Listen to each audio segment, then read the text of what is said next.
Hello friends, this is Megha Sharma. Welcome to my channel Omega Tech Ed. आज का हमारा topic है conditional statement in Python programming. Decision making. Real life में हमारे पास कभी कभी ऐसी सिचुएशन आती है जब हमें डिसीजन लेना पड़ता है और इन डिसीजंस को लेने के लिए हमें कंडीशंस अप्लाई करनी पड़ती हैं। इन कंडीशंस की हेल्प से ही हम कोई प्रॉपर डिसीजन ले पाते हैं। फॉर एग्जाम्पल, अगर हमें डिसीजन लेना है कि कोई स्टूडेंट पास है या फेल है और हमारे पास ये कंडीशन है कि अगर उसके मार्क्स 40% से ज़्यादा होंगे तभी वो पास होगा, अदरवाइज वो फेल होगा। तो ये डिसीजन लेने के लिए कि स्टूडेंट पास है या फेल है, हम कंडीशन चेक करेंगे। अगर उसके मार्क्स 40% से ज़्यादा हैं तो वो पास होगा, अदरवाइज हम ये डिसीजन ले सकते हैं कि वो स्टूडेंट फेल है। तो इसी तरीके से हमें प्रोग्रामिंग में भी अलग अलग डिसीजन मेकिंग करनी पड़ती है। सपोज अगर हमारे पास कोई कंडीशन दी हुई है और इस कंडीशन के बेसिस पे हमें डिसीजन लेना है और हमारे पास यहाँ पे दो केसेस हैं। फर्स्ट केस है कि हमें स्टेटमेंट 1 को प्रिंट करना है और अगर सेकेंड केस है कि हमें स्टेटमेंट 2 को प्रिंट करना है। डिपेंड ऑन दिस कंडीशन कि ये कंडीशन क्या है। तो इस तरह की जो सिचुएशन हमारे पास प्रोग्रामिंग में आते हैं उसको हम सॉल्व कर सकते हैं using if statement, and if statements को हम कंडीशनल स्टेटमेंट भी बोलते हैं। Conditional statement causes the program control to be transferred to a specific flow based upon whether a certain condition is true or not. These are also called as selection statement. Conditional statement program के flow को control करते हैं। हम यहाँ पे कोई particular test expression को check करते हैं। इसमें अगर ये एक्सप्रेशन ट्रू होता है तो कुछ स्टेटमेंट को हम प्रिंट कराते हैं। तो ये जो स्टेटमेंट प्रिंटिंग है ये डिपेंड करती है कि जो भी हमने टेस्ट एक्सप्रेशन लिखा है, टेस्ट एक्सप्रेशन मीन्स जो भी हमने कंडीशन दी हुई है वो ट्रू है या नहीं। अगर ये कंडीशन ट्रू होती है तो ये पर्टिकुलर स्टेटमेंट प्रिंट हो जाता है, अदरवाइज यहाँ पे हमें कोई रिजल्ट नहीं मिलता है। तो इसका जो सिंटेक्स है वो है हमारा if expression and then statement. Let's see the demo of simple if program. यहाँ पे हम एक इफ ब्लॉक ले रहे हैं, ट्रू ले रहे हैं। ट्रू एक कीवर्ड है। तो अगर यहाँ पे हमने ट्रू लिया है मीन्स ये जो ब्लॉक है ये एग्जीक्यूट होगा। इफ जो होता है वो एक ब्लॉक होता है और इसमें जो भी इंडेंटेशन है वो डिसाइड करती है कि कौन से स्टेटमेंट इसके अंदर है। तो यहाँ पे हमने सिंपल एक प्रोग्राम बनाया है हेलो, और इसका आउटपुट हमें मिल गया है हेलो। यहाँ पे हम नंबर ऑफ स्टेटमेंट यूज कर सकते हैं। जैसे हम अभी सेकेंड प्रिंट स्टेटमेंट दे रहे हैं बाय, तो ये सभी जो स्टेटमेंट हम दे रहे हैं ये इफ के अंडर ही आएंगे क्योंकि इन सबका इंडेंटेशन सेम है। तो जितने भी यहाँ पे हम लाइन से प्रिंट स्टेटमेंट लिख रहे हैं वो इस पर्टिकुलर ब्लॉक में आएंगे। अगर हमने यहाँ पे लिखा है फॉल्स तो कुछ भी प्रिंट नहीं होगा क्योंकि कंडीशन है फॉल्स। अगर हम कोई स्टेटमेंट इसके बाहर लिखें, ब्लॉक के बाहर लिख रहे हैं, जैसे हमने ये जो थर्ड प्रिंट स्टेटमेंट है इसको ब्लॉक के बाहर लिखा है, तो ये प्रिंट होता है इररिस्पेक्टिव ऑफ कंडीशन। मीन्स अगर कंडीशन ट्रू है या फॉल्स है कोई भी हो, लेकिन ये स्टेटमेंट हमेशा प्रिंट होता है क्योंकि ये जो स्टेटमेंट है ये ब्लॉक के बाहर है। जैसे ये कंडीशन फॉल्स है फिर भी ये स्टेटमेंट प्रिंट हुआ है। और अगर सपोज ये कंडीशन ट्रू होती तब भी ये स्टेटमेंट प्रिंट होता। ट्रू होने पर hello, bye, end of program ये तीनों ही प्रिंट हो जाते। तो इस तरह से इफ वर्क करता है। यहाँ पे हमें जिस भी प्रिंट स्टेटमेंट को ब्लॉक में रखना होता है उसका इंडेंटेशन मेंटेन करना पड़ता है। तो हम लोग नॉर्मली यहाँ पे टैब का यूज करके इंडेंटेशन देते हैं। टैब का मतलब होता है 4 स्पेस। नेक्स्ट हम एक प्रोग्राम ट्राई करेंगे जहाँ पे हम चेक कर रहे हैं कि ये जो नंबर हम डाल रहे हैं ये पॉजिटिव है या नेगेटिव। सपोज ए हमारा कोई नंबर है, अगर ये नंबर हमारा ग्रेटर देन 0 है तो नंबर हमारा हो जाएगा पॉजिटिव नंबर।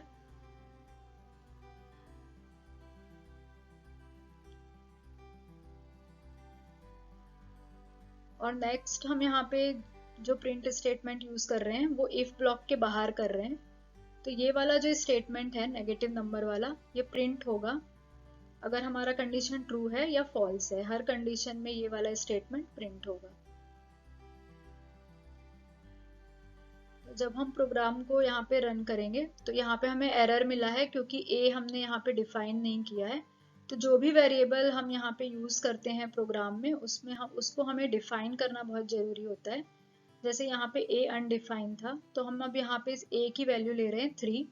तो 3 एक पॉजिटिव नंबर है, तो फर्स्ट ये इफ ब्लॉक में जाएगा तो कंडीशन ट्रू होगी, तो हमें रिजल्ट मिलेगा positive number and negative number. क्योंकि हमने नेगेटिव नंबर इफ ब्लॉक के बाहर लिखा है तो ये हर केस में प्रिंट होने वाला है।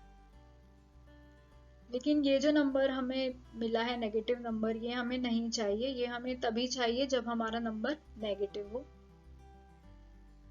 तो इसीलिए हम यहाँ पे एक और कंडीशन डालेंगे कि if a is less than 0, तभी हमें ये मिलना चाहिए।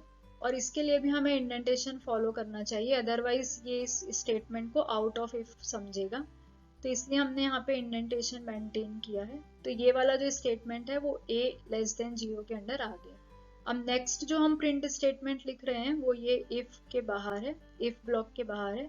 तो ये वाला जो एंड ऑफ प्रोग्राम स्टेटमेंट है ये इररिस्पेक्टिव ऑफ कंडीशन प्रिंट होगा।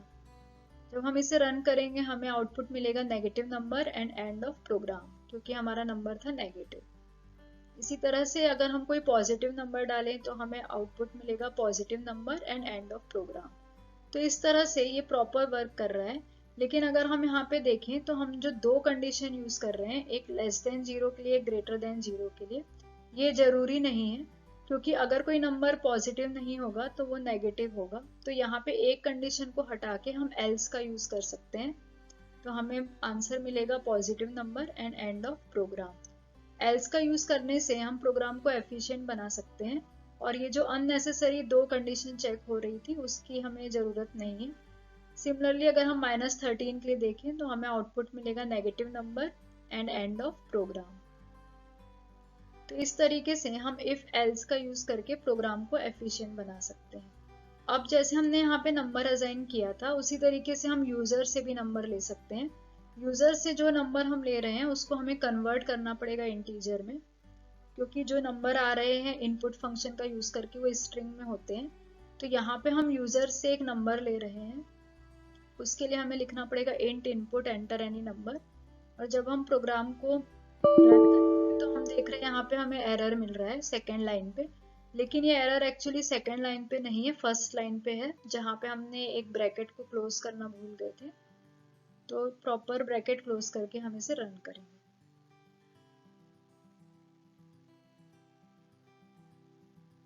Enter any number.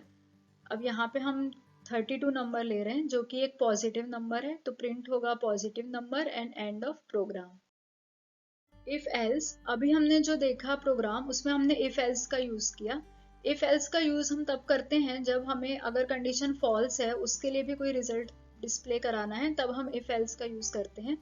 तो इसका जो फ्लो चार्ट है वो इस तरह से होता है कि यहाँ पे हमारे पास एक कंडीशन होती है जिसको हम टेस्ट एक्सप्रेशन बोल सकते हैं। ये कंडीशन या तो ट्रू होगी और या फिर फॉल्स होगी। तो अगर ये कंडीशन ट्रू है तो हम स्टेटमेंट 1 प्रिंट कराते हैं, और अगर ये कंडीशन फॉल्स है मीन्स एल्स पार्ट है, तब हमारा स्टेटमेंट 2 प्रिंट होता है। तो इस तरह का जो कंडीशंस होते हैं उसको हम इफ एल्स से सॉल्व कर सकते हैं। फॉर एग्जाम्पल जैसे अभी हमने नेगेटिव नंबर पॉजिटिव नंबर का देखा, उसी तरीके से हम लीप ईयर का देख सकते हैं कि ईयर हमारा लीप ईयर है या नहीं है, या फिर ए हमारा ग्रेटर देन बी है या नहीं है। तो इस तरह के जो केसेस हैं जहाँ पे सिर्फ दो ही कंडीशन हो, या तो ट्रू या तो फॉल्स, उस तरह की कंडीशंस की जो हम प्रोग्राम बनाते हैं वो इफ एल्स के यूज से बना सकते हैं। Nested if else change conditions तब यूज होती हैं जब हमारे पास इंडिपेंडेंट कंडीशंस हो, मतलब यहाँ पे हम अलग अलग कंडीशंस को चेक करते हैं। सपोज हमारे पास कोई एक्सप्रेशन 1 है, एक्सप्रेशन 1 मतलब कोई कंडीशन 1 है।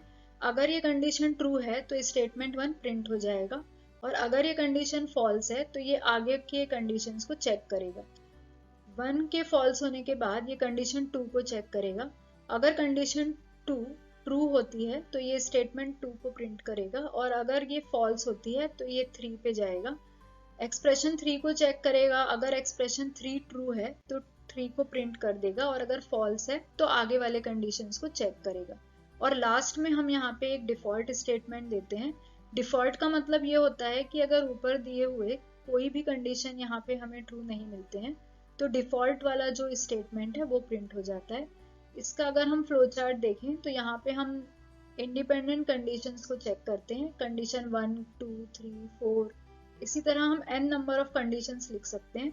अगर ये ट्रू हो जाती हैं तो ये ब्लॉक से बाहर आ जाती हैं, और अगर ये फॉल्स हो जाती हैं तो नेक्स्ट कंडीशन पे जंप करती है।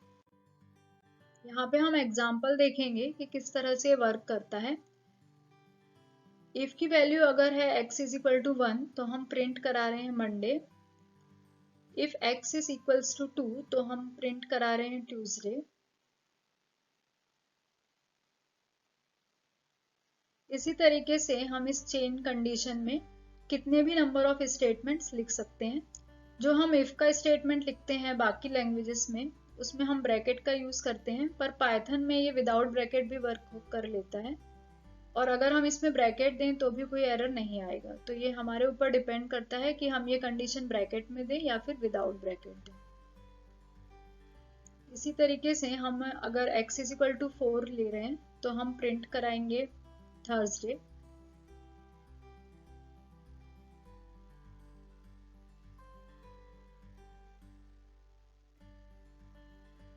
तो इस तरह से हमने यहाँ पे 4 कंडीशंस ले ली हैं,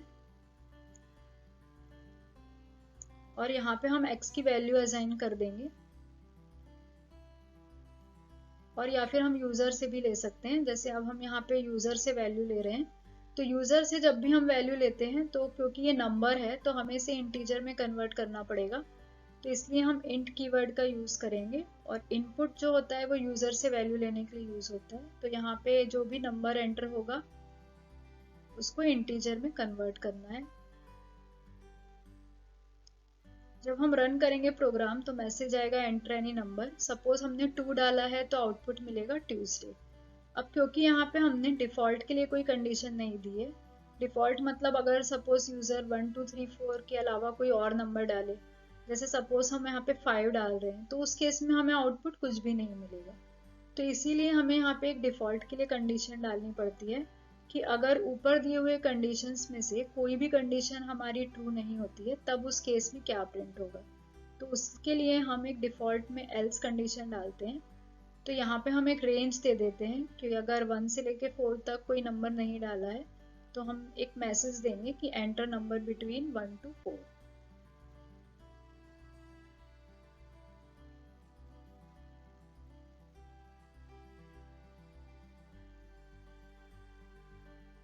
अगर हम 5 डालते हैं तो हमें मैसेज मिल जाएगा एंटर नंबर बिटवीन 1 to 4। तो इस तरह से कोड करेक्ट वर्क कर रहा है, लेकिन यहाँ पर भी हमें सेम प्रॉब्लम आई है कि यहाँ पे x इक्वल्स टू 1 चेक करने के बाद ये 2 को 3 को 4 को सभी को चेक कर रहा है, जबकि अगर x is equal to 1 true हो गया है तो आगे के ये जो इफ कंडीशंस हैं इन्हें चेक करने की कोई जरूरत नहीं थी। तो इसीलिए हम यहाँ पे इफ को हटा के elif लिखेंगे। elif यूज करने से अगर फर्स्ट कंडीशन ट्रू मिली है तो सेकेंड थर्ड फोर्थ को चेक करने की जरूरत नहीं पड़ेगी। अब यहाँ पे हम एंटर करवा रहे हैं नंबर 1, तो हमें मिल गया है मंडे। elif का यूज करने से हमारा जो कोड है वो एफिशिएंट बन जाता है। इसमें हमें नंबर ऑफ कंपैरिजन कम करने पड़ते हैं।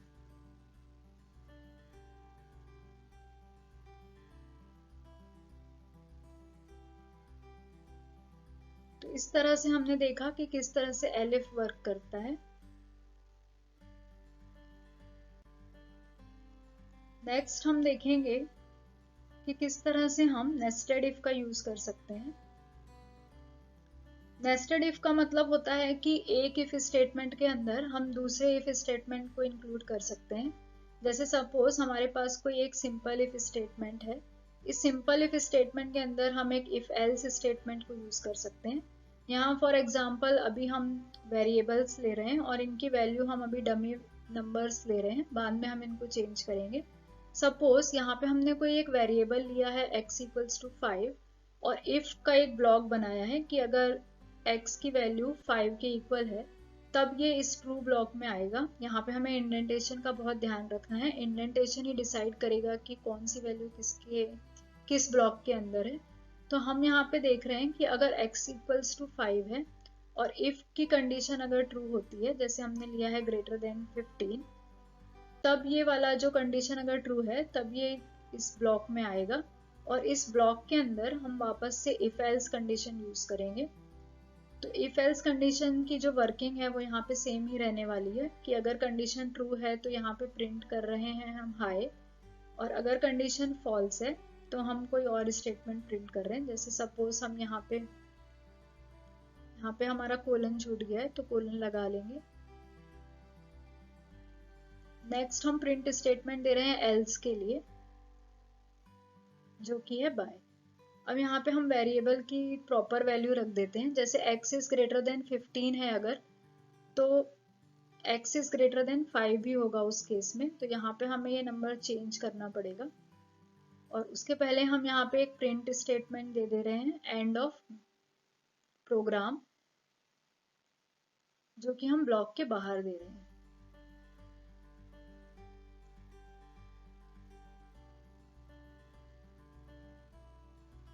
नेक्स्ट हम इस नंबर को चेंज कर लेते हैं, क्योंकि ये जो नंबर ग्रेटर देन 15 होगा वो ऑब्वियसली ग्रेटर देन 5 भी होगा, तो इस नंबर को बदल के हम 25 कर लेते हैं। तो अगर हमारे x की वैल्यू 5 है and if x is greater than 15 है, तब ये अंदर इस लूप में आएगा। यहाँ पे हमारा कोलन मिस हो गया है, तो कोलन का यूज करेंगे एंड प्रोग्राम को रन करेंगे। तो हमें मिल रहा है एंड ऑफ प्रोग्राम। ये एंड ऑफ प्रोग्राम इसलिए मिल रहा है क्योंकि हमारी x की वैल्यू है 5, जो कि 15 से बड़ी नहीं है। तो ये जो वैल्यू है ये इस ब्लॉक में आएगी ही नहीं, सीधे एंड ऑफ प्रोग्राम हो जाएगा। तो यहाँ पे हमें अगर प्रोग्राम को चेक करना है तो हमें ऐसी वैल्यू देनी होगी जो 15 से बड़ी हो। अब हम दे रहे हैं 55, ये जो वैल्यू है ये 15 से बड़ी है और 25 से भी बड़ी है, तो प्रिंट होगा हाई, जो उसका ट्रू पार्ट है वो प्रिंट होगा और एंड ऑफ प्रोग्राम प्रिंट होगा। अब नेक्स्ट जो हम वैल्यू देंगे वो वैल्यू हमारी 15 से तो बड़ी होगी, लेकिन 25 से हम लेस वैल्यू देंगे। तो जैसे हम वैल्यू ले रहे हैं 20। अब ये इफ के ब्लॉक में तो आएगा, लेकिन एल्स पार्ट एग्जीक्यूट होगा, तो हमारा जो आउटपुट आएगा वो आएगा बाय और एंड ऑफ प्रोग्राम। तो इस तरीके से हम इफ के अंदर इफ एल्स या फिर नेस्टेड इफ का यूज कर सकते हैं। Try to solve this exercise. Thanks for watching. अगर आपको ये वीडियो अच्छा लगा है और वीडियो आपने यहाँ तक देखा है तो वीडियो को लाइक करें, शेयर करें एंड कमेंट करें। चैनल को सब्सक्राइब करें और नोटिफिकेशन के लिए बेल आइकन प्रेस करें। नेक्स्ट टॉपिक हमारा होगा लूपिंग स्टेटमेंट इन पाइथन।